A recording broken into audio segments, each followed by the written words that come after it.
হাবিব সাল্লাল্লাহু আলাইহি ওয়াসাল্লাম কুরবানির, এখন আমরা কুরবানি কাদের উপরে ওয়াজিব আমরা প্রথমে জেনে গেছি। পাঁচ ধরনের 5টা শর্ত ছিল, তারপরে হলো নিসাব, সেটা আমরা জেনে গেলাম।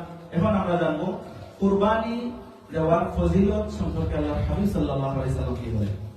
কুরবানির কথা আল্লাহর হাবিব সাল্লাল্লাহু আলাইহি ওয়াসাল্লাম বলেন যে মান ওয়াজাদা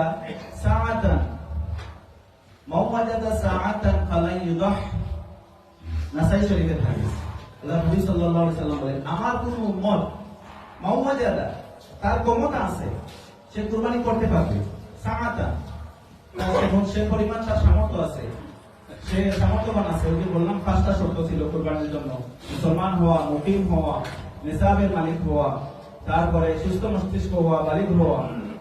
এইগুলা যদি তার মধ্যে পাওয়া যায় এবং সে যদি ফালাম ইউদাহ, সে যদি ইউদাহ মানে হলো সে কুরবানি, ইউদাহকে বলা হয় যে ইউদাহ করা, সেটা যদি সে যদি কুরবানি না করে, আল্লাহর হাবিব সাল্লাল্লাহু আলাইহি ওয়াসাল্লাম বলেন ফালা ইয়াহদু, সে যেন নিকটেও না আসে।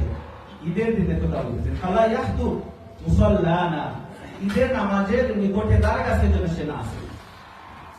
যে কুরবানির সামর্থ্য রাখে অথচ কুরবানি করে না, কুরবানি দেয় না, ফালা ইয়াহদু, নাসাই শরীফের হাদিস, ফালা ইয়াহদু মুসাল্লানা, সে যেন আল্লাহর হাবিব ঘোষণা করে বলতেছেন সে সামর্থ্যবান কিন্তু সে কুরবানি করলো না, ফালা ইয়াহদু, সে যেন দ্বারের কাছেও না আসে। যারা আরবি বুঝেন তারা অনেকেই জানেন মুসাল্লানা, ঈদগাহের মুসাল্লা মানে ঈদগাহের নামাজে সে যেন না আসে, দ্বারের কাছে না আসে। তারপরে আল্লাহর হাবিব সাল্লাল্লাহু আলাইহি ওয়াসাল্লামের সাহাবায়ে কেরামগণ জিজ্ঞাসা করলেন, আল্লাহ রাসূল সাল্লাল্লাহু আলাইহি ওয়াসাল্লাম বলতেছেন যে কুরবানি তাসফু হাসানা বিকুল্লি শাআতিন হাসানা, লম্বা হাদিস, হাদিসের অংশ বিশেষ বলতেছি।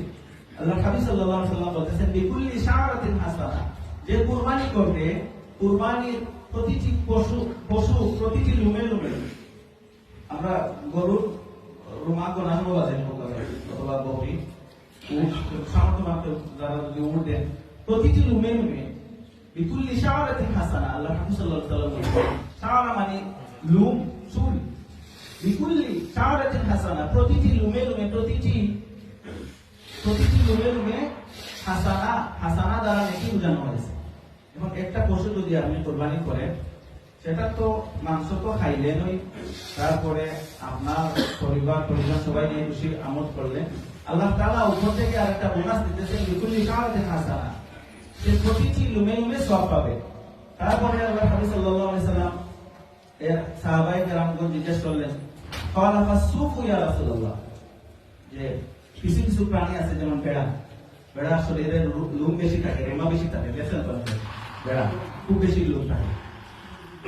আল্লাহর হাবিব সাল্লাল্লাহু আলাইহি ওয়াসাল্লাম এই উত্তর দিলেন ক্বালা ফাসুফু হাসানা, প্রতিটি ওই যে পশু মানে লুম বেশি থাকে, সেই পশু যদি কেউ কুরবানি করে তাহলে তার সমপরিমাণ সওয়াব আল্লাহ তাআলা দিয়ে দিবেন।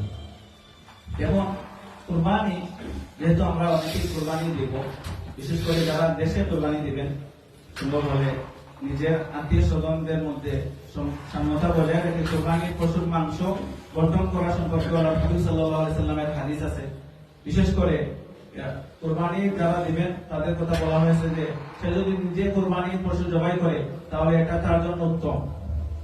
এখন কুরবানি আমরা যেখানে বিদেশে আছে, এখানে তো কোনো সিস্টেমই নাই।